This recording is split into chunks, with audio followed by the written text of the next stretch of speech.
സങ്കീർത്തനം 67:1 Psalm 67:1. ദൈവം നമ്മോട് കൃപ ചെയ്ത് നമ്മളെ അനുഗ്രഹിക്കുമാറാകട്ടെ.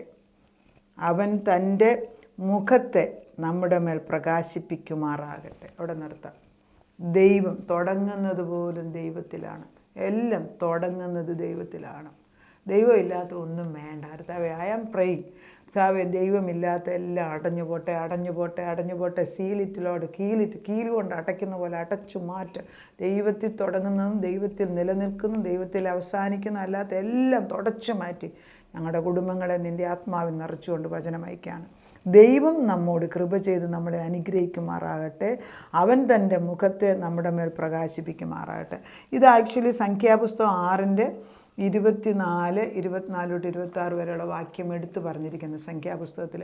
അപ്പോൾ ഈ പഴയ നിയമത്തിൽ ഈ ദൈവത്തെക്കുറിച്ച് വലിയ വിവരമില്ലാത്തപ്പോൾ ദൈവം തമ്പുരാൻ തന്നെ പറഞ്ഞു കൊടുക്കുകയാണ് മോശയോട്, നീ എങ്ങനെയാണ് എൻ്റെ ജനതയെ അനുഗ്രഹിക്കേണ്ടത്. അപ്പം ദൈവത്തിന് നിർബന്ധമാണ് നമ്മളെ അനുഗ്രഹിക്കണമെന്ന്. എത്ര കുടുംബങ്ങൾ അനുഗ്രഹിക്കുന്നവരുണ്ട്. ഒരല്പസുഖം കിട്ടിക്കഴിഞ്ഞാൽ പിന്നെ ഒത്തിരി വചനമൊന്നും കേൾക്കേണ്ട ആവശ്യമില്ല. അങ്ങനെ എന്നോട് അടുത്തൊരാൾ പറഞ്ഞു, ഒത്തിരിയൊന്നും വചനം അറിയുന്നുണ്ടോ അടുത്ത തലമുറയുടെ അടിയിൽ ചതല് കയറിയിരിക്കുന്നത്? നമ്മൾ കാണുന്നതൊന്നുമല്ല ജീവിതം. ഒരു ദിവസം കൊണ്ട് ഇത് നശിച്ചു പോകും. അതുകൊണ്ട് വളരെ ശ്രദ്ധയോടുകൂടി കർത്താവ് ചിലപ്പം വിളിക്കുന്നുണ്ട് ബാശാൻ കൂറ്റങ്ങളെന്ന് വിളിക്കുന്നുണ്ട്. സ്ത്രീകളെയാണ് വിളിക്കുന്നത്. പ്രാർത്ഥനയില്ലാത്ത സ്ത്രീകൾ ശാപം തന്നെയാണ്. ഞാൻ ഉള്ളതുപോലെ വിളിച്ചു പറയാം. ആവശ്യമുള്ളവർക്ക് ഏറ്റെടുക്കാം. അപ്പോൾ ഈ സംഖ്യാപുസ്തകത്തിനകത്ത് 6 ഏകദേശം 24 തൊട്ട് ദൈവം തമ്പുരാൻ പറഞ്ഞു കൊടുക്കുന്നു. യഹോവ പിന്നെയും മോശയോട് അരുളി ചെയ്തത്, നീ അഹറോനെയും പുത്രന്മാരോടും പറയേണ്ടത്, നിങ്ങൾ ഇസ്രായേൽ മക്കളെ അനുഗ്രഹിച്ച് ചൊല്ലേണ്ടത്. കണ്ട, ഇസ്രായേൽ മക്കളെ നീ അനുഗ്രഹിക്കുക. യഹോവ നിന്നെ അനുഗ്രഹിച്ച് കാക്കുമാറാകട്ടെ. യഹോവ തിരുമുഖം നിൻ്റെ മേൽ പ്രകാശിപ്പിച്ച് നിന്നോട് കൃപയുള്ളവനാകട്ടെ. യഹോവ തിരുമുഖം നിൻ്റെ മേൽ ഉയർത്തി നിനക്ക് സമാധാനം നൽകുമാറാകട്ടെ. ഇങ്ങനെ അവർ ഇസ്രായേൽ മക്കളുടെ മേൽ എൻ്റെ നാമം വെക്കണം. ഞാൻ അവരെ അനുഗ്രഹിക്കും. അന്ന് അഹറോനെ കൊണ്ട് അനുഗ്രഹിപ്പിക്കാൻ ദൈവം പറഞ്ഞ വാക്യം ഇന്നും ഇസ്രായേൽ പറയുന്നുണ്ട്. എന്നിട്ട് ഒരു സത്യദൈവത്തെ യേശുവിനെ കണ്ടിട്ടില്ല. എന്നിട്ട് പോലും ദൈവം കൊടുത്ത അനുഗ്രഹം മാറ്റുന്നില്ല. അപ്പച്ചൻ്റെ ഒരു സ്വഭാവം, ഞാൻ ഈ കൊടുത്ത അനുഗ്രഹം തിരിച്ചെടുക്കത്തില്ല. ഞാൻ ഓർക്കുന്നുണ്ട് ഒരു കാലത്ത് കൊട്ടാരക്കര നമ്മൾ താമസിക്കുമ്പോൾ, നമ്മൾ പുറത്തുനിന്ന് വന്ന സമയമാണ്. നമ്മൾ പണത്തിൻ്റെ കാര്യത്തിൽ ഡാഡിക്ക് ഇങ്ങനെ ഓരോന്ന് സ്ഥലങ്ങളുണ്ട്.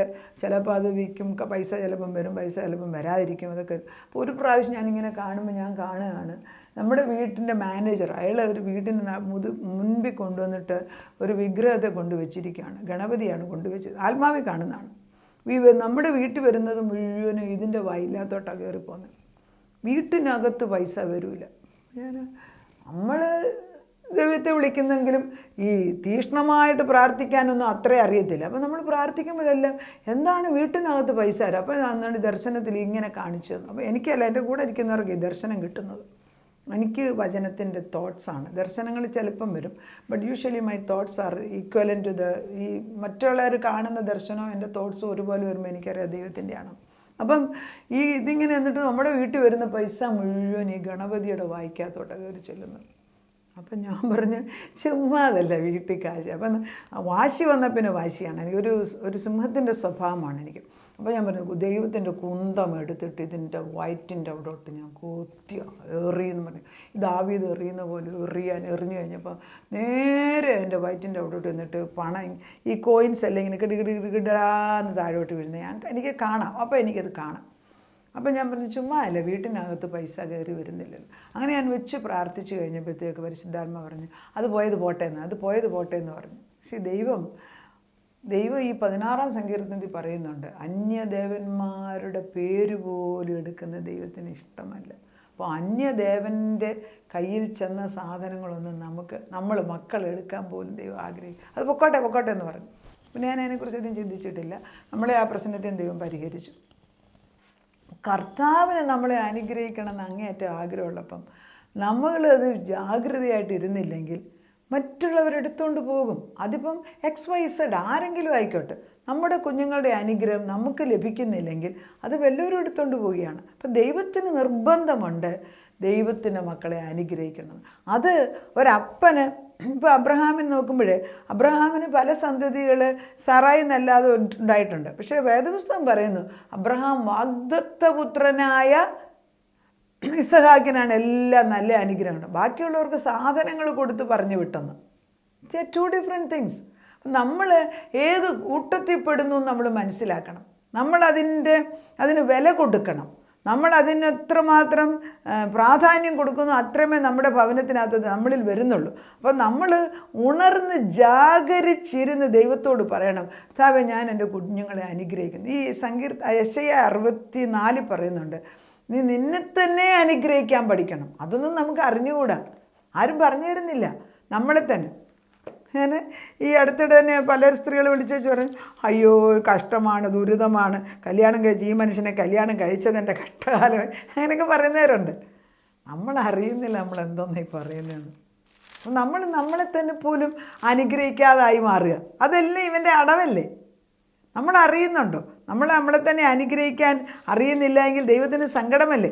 ഇപ്പം ഞാൻ ചോദിക്കുന്നത്, ഞാൻ നല്ലതാണെന്ന് എനിക്ക് തന്നെ. ഒരു കൊച്ചിനോട് ചോദ്യം ചോദിക്കുന്നു, കൊച്ചിനോട്, നിനക്ക് പിന്നെ സ്നേഹം എന്താണെന്നറിയാം? ഓ എനിക്കറിയാം സ്നേഹം എന്താണെന്ന്. അപ്പോൾ ആ കൊച്ചു പറയുന്നു, വളരെ സിമ്പിളായിട്ട് ആ കുട്ടി പറയുന്നു, നിനക്കെങ്ങനെയാണ് സ്നേഹം അറിയാമെന്ന്? ആ കുട്ടി പറയാണ്, അത് എന്നെ തന്നെ ഞാനിങ്ങനെ കെട്ടിപ്പിടിച്ച് വെക്കുമ്പോൾ എനിക്ക് സ്നേഹമാണ്. സി, അതാണ് innocent love. She feels that she is blessed. എത്ര പിള്ളേർക്കത് പറയാനറിയാം? We are precious to God. ദൈവം നമ്മളെ അങ്ങേയറ്റം സ്നേഹിക്കുകയാണ്. നമ്മൾ 65 വാക്യാണ്, ഭൂമിയിൽ തന്നെത്താൻ അനുഗ്രഹിക്കുന്നവൻ സത്യദൈവത്താൽ തന്നെത്താൻ അനുഗ്രഹിക്കും. ഭൂമിയിൽ സത്യം ചെയ്യുന്നവൻ സത്യദൈവത്തെ ചൊല്ലി സത്യം ചെയ്യും. ഇതാ ഞാൻ പുതിയ ആകാശവും പുതിയ ഭൂമിയും സൃഷ്ടിക്കുന്നു, മുമ്പിലത്തേത് ആരും ഓർക്കത്തില്ല, ആരുടെയും മനസ്സിൽ വരികയില്ല. ഞാൻ സൃഷ്ടിക്കുന്നതിനെക്കുറിച്ച് നിങ്ങൾ സന്തോഷിച്ച് എന്നേക്കും ഘോഷിച്ചുല്ലസിപ്പീൻ. ഇതാ ഞാൻ യെരൂശലേമിനെ ഉല്ലാസപ്രദമായും അതിനെ ജനത്തെ ആനന്ദപ്രദമായും സൃഷ്ടിച്ചിരിക്കുന്നു. ആർക്കും ഉള്ള ദൂതാണ്. നമ്മളെ തന്നെ നമ്മൾ ഇങ്ങനെയൊന്ന് വെച്ച് നോക്കി അവനവനിരിക്കുന്നു. നമ്മളെ തന്നെ നമ്മൾ we are precious to God. അത് നമ്മൾ മനസ്സിലാക്കണം. നമ്മുടെ സ്റ്റേജ് എന്താണോ, പ്രായമാണോ, അല്ലെങ്കിൽ നമുക്ക് കഴിവുണ്ടോ, ഇതൊന്നും മെറ്റീരിയലല്ല. I am precious. അതായത് ഇപ്പോൾ 10 മക്കളുള്ളതിൽ ഒരാൾ ബലഹീനനാണെങ്കിലും ആ ബലഹീനനായ കുഞ്ഞിൻ്റെ മേൽ അമ്മയുടെ കൈ നിൽക്കുന്നത് പോലെ നമ്മൾ നിൽക്കുകയാണ് ദൈവത്തിൻ്റെ മുമ്പിൽ ആത്മചൈതന്യത്തോടു കൂടി. നമ്മളോട് കർത്താവ് പോയി 67 തുടങ്ങിയിരിക്കുന്നത് എങ്ങനെയാണ്? ദൈവം നമ്മോട് കൃപ ചെയ്ത് നമ്മളെ അനുഗ്രഹിക്കട്ടെ. എന്നോട് കൃപ ചെയ്യുന്ന ദൈവമാണ്. പറയാൻ നോക്കുമോ? അയ്യോ ഞാൻ പാപിയാണ്, കുറവാണ്. ഒന്നെങ്കിൽ ഞാൻ പറയും പാപിയും കുറവാണ്.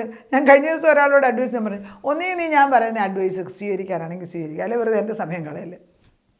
100 പേരുടെ കാര്യം ഏറ്റെടുക്കുമ്പം അതിനിതും പറഞ്ഞ സമയം കളയാൻ എനിക്ക് നേരെയില്ല. Can you take it. ഞാൻ ദൈവത്തിൻ്റെ ആത്മാവിൽ എനിക്ക് ഉടനെ ഉത്തരം തരാൻ ഒക്കുന്നു. ഞാൻ ദൈവത്തോട് അടുത്തിരിക്കുന്നതുകൊണ്ട് ഏതൊരു പ്രശ്നം കേൾക്കുമ്പോഴും ആത്മാവ് എനിക്ക് ഉത്തരം തരും.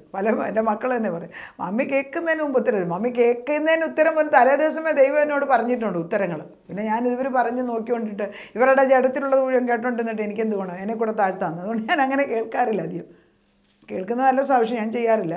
അപ്പം 67 ഇങ്ങനെയാണ് തുടങ്ങിയിരിക്കുന്നത്. ദൈവം നമ്മോട് കൃപ ചെയ്ത് നമ്മളെ അനുഗ്രഹിക്കും. ദൈവം തൻ്റെ മുഖത്തെ തൻ്റെ മുഖത്തെ നമ്മുടെ മേൽ മുഖം തിരിക്കുക എന്ന് പറഞ്ഞാൽ ഫേവറാണ്, ആനുകൂല്യം ഇടുകാരാണ്. ഒരാളുടെ മുഖം ഇപ്പം നമ്മളൊരു 10 പേരുടെ മുമ്പിൽ നിൽക്കുക, ഒരിടത്ത് ചെല്ലുമ്പം 5-6 പേരോട് നോക്കിയിട്ട് അവരുടെ കണ്ണി നോക്കുന്നില്ലെങ്കിൽ വി ആർ റിയലി അവരെ നമ്മൾ മാറ്റുകയാണ്. പക്ഷെ ഒരാളെ കണ്ട് നമ്മൾ മുഖം നോക്കി ചിരിക്കുമ്പം ദാറ്റ് മീൻസ് ആ പേഴ്സണ് പ്രത്യേക ഫേവർ കിട്ടി, അല്ലെ ആനുകൂല്യം കിട്ടി. അത് ദൈവത്തിൻ്റെ മുഖം നമുക്ക് വരണം. ദൈവത്തിൻ്റെ സ്നേഹം നമ്മൾ ആഗ്രഹിക്കണം. എവിടെ ചെന്നാലും നമ്മുടെ മക്കളെയൊക്കെ ജോലിക്ക് വിടുമ്പോഴേ അല്ലെങ്കിൽ ഇൻ്റർവ്യൂവിന് വിടുമ്പോഴേ പലരും എൻ്റെ അടുക്ക് ഇൻ്റർവ്യൂവിന് ചെയ്യുമ്പോൾ അപ്പം ഞാൻ പറയും, അപ്പുറത്ത് യേശു ഇപ്പുറത്ത് യേശു ആണെങ്കിൽ നിൻ്റെ മോന് ജോലി കിട്ടാതിരിക്കത്തില്ലല്ലോ. കഴിഞ്ഞ ദിവസം ഒരു കൊച്ചു തന്നെ ഡ്രൈവിംഗ് ലൈസൻസിന്, ആൻറ്റി പ്രാർത്ഥിച്ചോണേ ഡ്രൈവിങ്. ഞാൻ ചോദിച്ചു ഒരു പ്രാവശ്യം, അമ്മന് പ്രാർത്ഥിച്ചോളാം നീ പോയി ചെയ്യാൻ പറഞ്ഞു. തോറ്റുപോയി. അയ്യോ തോറ്റുപോയെന്ന് സങ്കടം പറഞ്ഞു. രണ്ടാമത് വിളിച്ചു, രണ്ടാമത് പറയാൻ പറഞ്ഞു തോറ്റു, രണ്ടാമതും തോറ്റു. അപ്പം ഞാൻ പിന്നെ ചോദിച്ചു, അല്ല നീ വല്ലതും പഠിച്ചിട്ടാണോ ഡ്രൈവിംഗ് ടെസ്റ്റിന് പോകുന്നത് വെച്ച്? ചുമ്മാ എന്നെ കൊണ്ട് പ്രാർത്ഥിപ്പിക്കുന്നു. ദയവ് ചെയ്ത് നീ പഠിച്ചിട്ട് പോ എന്ന് ഞാൻ പറഞ്ഞു. മൂന്നാമത്തെ പ്രാവശ്യം ഇന്നലെ മെസ്സേജ് വന്നു, ഈ പ്രാവശ്യം ജയിച്ചെന്ന്. അപ്പോൾ ഞാൻ പറഞ്ഞു, 2 പ്രാവശ്യം ജയിപ്പിക്കാതിരുന്നതിന് നന്ദി. നീ നേരത്തെ പഠിക്കാതെ ശരിയായിട്ട് ഓടിക്കാൻ അറിയാൻ വയ്യാതെ ഡ്രൈവ് ചെയ്യാൻ തുടങ്ങി എന്നാ ഗുണമെന്ന് ചോദിച്ചു. ഇറ്റ് ഈസ് ഓൾസോ ഡ്രൈവിങ്ങിൻ്റെ ലേണേഴ്സ് ലൈസൻസേ ആയിട്ടുള്ളൂ, ബാക്കി കിടക്കുന്നു. ഇത് തന്നെയാണ് കർത്താവ് കാണിക്കുന്നത്. We have to learn to be mature in Christian faith. അതാണ് നിൻ്റെ വഴി ഭൂമിയിലും നിൻ്റെ രക്ഷ സകല ജാതികളുടെ ഇടയിലും അറിയേണ്ടതിന് തന്നെ. എന്തിനാ? എൻ്റെ പ്രശംസയ്ക്കല്ല, ദൈവത്തിൻ്റെ മുഖപ്രകാശം എൻ്റെ മേൽ വീണിട്ട് ഈ പ്രകാശം കണ്ടിട്ട് അനേക ജാതികൾ ഈ ദൈവ വെളിച്ചത്തിലേക്ക് ആകർഷിക്കപ്പെടണം. അല്ലാതെ ഞാൻ വലുത്, ഞാൻ ആളെ, അത് പറയാനല്ല. അതല്ല ദൈവത്തിൻ്റെ ഉദ്ദേശം. കണ്ടു നോക്ക്. ദൈവമേ, ജാതികൾ നിന്നെ സ്തുതിക്കും, സകല ജാതികളും നിന്നെ സ്തുതിക്കും. ജാതികൾ സന്തോഷിച്ച് ഘോഷിച്ചുല്ലസിക്കും. നീ വംശങ്ങളെ നേരോടെ വിധിച്ച് ഭൂമിയിലെ ജാതികളെ ഭരിക്കുന്നില്ല. അപ്പോൾ എല്ലാത്തിൻ്റെയും ഭരിക്കുന്ന ദൈവമാണ് എൻ്റെ ദൈവം. അവനറിയാതെ ഒന്നും സംഭവിക്കും. ഈ ഭൂമിയിലുള്ള ഒന്നും ദൈവത്തിൻ്റെ നിയന്ത്രണത്തിൽ നിന്ന് അതീതമൊന്നുമല്ല. ഈ ജീവനുള്ള ദൈവമാണ് ഏറ്റവും വലിയ ദൈവം. ബാക്കി ദൈവങ്ങളെന്ന് വിളിക്കുന്നവർ കാണുമായിരിക്കും, അവരുടെ ദൈവം അല്ല താനും. ഉള്ളിൽ നീ ഇപ്പോൾ എൻ്റെ ഈ വചനം കേൾക്കുമ്പം അത്ര ധൈര്യമായിട്ട് ആത്മാവ് പറയുന്നു. കർത്താവിനോട് സംശയമുള്ള ദൈവത്തോട് തന്നെ ചോദിക്കും, ദൈവം നീ യഥാർത്ഥ ദൈവം ആരെന്ന് വെച്ചാൽ എൻ്റെ മുമ്പിൽ ഒന്ന് വെളിപ്പെടണമെന്ന് ഒറ്റ ചെറിയ പ്രാർത്ഥനയൊന്ന് അയച്ചു നോക്ക്. അവൻ സ്വർഗം കീറി ഇറങ്ങി വന്ന് നമ്മളോട് ഉത്തരം തരും. ആ ദൈവത്തെ കണ്ട് ജീവിക്കുക. ദൈവം നമ്മളെ അനുഗ്രഹിക്കട്ടെ. നമുക്ക് പ്രാർത്ഥിക്കാം. നാഥ, നിൻ്റെ തിരുമുഖം ഞങ്ങളുടെ മേലോട്ട് തിരിക്കണമെന്ന് അബ്രഹാമിൻ്റെ, ഇസ്ഹാക്കിൻ്റെ, യാക്കോബിൻ്റെ സന്തതികളായ ഇസ്രായേൽ ജനതയെ എങ്ങനെ അനുഗ്രഹിക്കണമെന്ന് മോശയോട് പറഞ്ഞ് അഹ്റോനെ കൊണ്ട് അനുഗ്രഹിപ്പിച്ച അനുഗ്രഹം ഇന്നും അവർ പറഞ്ഞുകൊണ്ടിരിക്കുകയാണ്. നമ്മളോ വിശ്വാസികളായിട്ട് അബ്രഹാമിൻ്റെ മക്കളായി.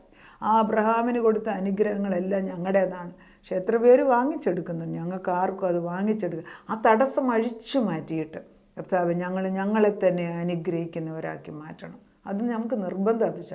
നീ ഞങ്ങൾക്ക് ദൈവമായിരിക്കുന്നിടത്തോളം കാലം, അപ്പച്ച ഞങ്ങളുടെ ദൈവവും പിതാവുമായിരിക്കുന്നിടത്തോളം കാലം ഞങ്ങൾക്ക് വിലയുണ്ട്. വേറെ ഒന്നിനും ഇവിടെ പ്രസക്തിയില്ല. ദൈവത്തിൻ്റെ മുഖത്തേക്ക് മാത്രം. വേറെ ഒരൊറ്റ ശക്തി ഇതിനു മുമ്പ് നിൽക്കത്തില്ല. ദൈവം തിരഞ്ഞെടുത്ത മക്കൾക്കൊരു പ്രത്യേകതയുണ്ട്. അത് ചിലപ്പം വിരലിലെണ്ണാനേ കാണത്തുള്ളായിരിക്കും. അത് മതി. ദൈവത്തിന് ഒരാൾ മതിയല്ലോ. ഒരു മോശ മതി, ഒരു ദാനിയേൽ മതി, ഒരു ഫറോ മതിയായിരുന്നു. ദൈവത്തിൻ്റെ പ്രവൃത്തി അയാളിൽ കൂടെയും ചെയ്യിപ്പിച്ചു കർത്താവേ. അപ്പോൾ ഒരൊറ്റ വ്യക്തിയെ കൊണ്ട് പല കാര്യങ്ങൾ ചെയ്യിപ്പിക്കും, നന്മയോ തിന്മയോ.